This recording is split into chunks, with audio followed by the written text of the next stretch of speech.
में से कि खुदावन में आपकी और आपके घराने की सलामती हो। खुदावन आप सबको बहुत से आशीष और बरकत दे।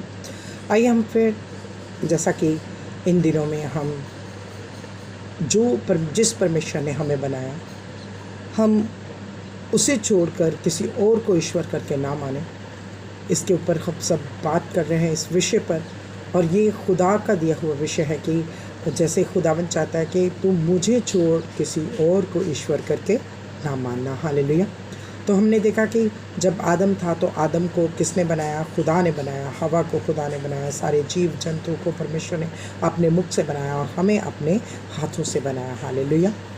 तो आज परमेश्वर अपने वचन के द्वारा हमसे बात कर रहा है कि हम परमेश्वर के ही बन कर रहे हैं। क्योंकि जब हम एक बेटा या एक बेटी जब अपने मम्मी पापा को छोड़कर किसी और को अपने माँ बाप कहना शुरू कर देते, या उन माँ बाप को पूछो उन्हें कितना दुख लगता है, कितना दुख लगता है। अगर हम इस तरह से सोचेंगे तो वाकई में समझ आएगी कि जिस परमेश्वर ने हमें बनाया उस परमेश्वर की महिमा करने के बजाय हम किसी दूसरे लोगों की महिमा कर रहे हैं। हम इंसानों की महिमा कर रहे हैं, हम जानवरों की महिमा कर रहे हैं, हम पशुओं की महिमा कर रहे हैं, लेकिन उस जीवित परमेश्वर की महिमा नहीं कर रहे हैं। क्या खुदा को पसंद आ रहा है?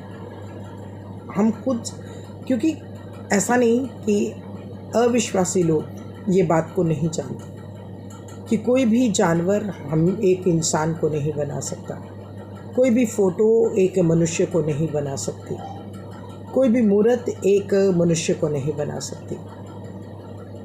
तो हम जब जान रहे हैं कि ये सब नहीं हो सकता, तो भी हम अपने मनों को कठोर करके बैठे हैं और जैसा शैतान चाहता है वैसे ही हम उसकी सुन रहे हैं और वैसा ही कर भी रहे हैं।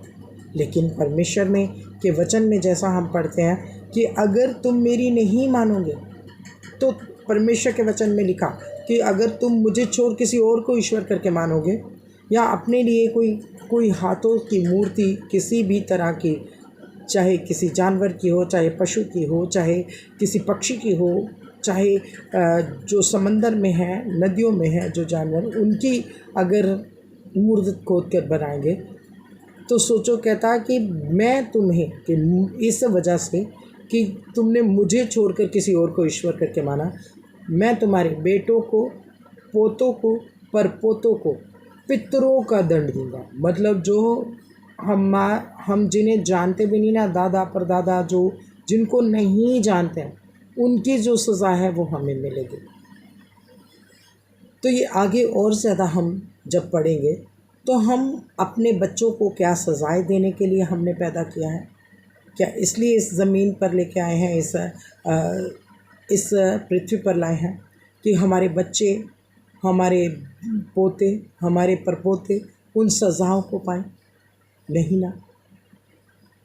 क्या चाहता है परमेश्वर? हम क्यों नहीं उसकी इच्छा को, क्यों उसकी इच्छा के विरुद्ध चल रहे, क्यों उसकी इच्छा के मुताबिक नहीं चल रहे? एक परमेश्वर ही तो है जो हमें चाहता है कि हम उसे छोड़ के किसी और को ईश्वर करके ना माने। वो परमेश्वर जिसने हमें बनाया, जिसने हमें रचा, वही तो हमसे ये कह रहा है, और कोई तो नहीं कह रहा। तो बेटों पोतों को, परपोतों को पितरों की सज़ा किस लिए, क्यों दिलवाना चाहते हैं हम आज परमेश्वर के सामने अपने मनों को कठोर करें? खुदावन के वचन में लिखा कि आज अगर तुम अपने मनों को कठोर ना करो, तो ये छोटा सा वचन है, लेकिन ये सबसे बड़ी बरकत है कि हम परमेश्वर की आवाज़ को सुने और परमेश्वर की बात को माने और अपने जीवित परमेश्वर की महिमा करें। हालेलुया।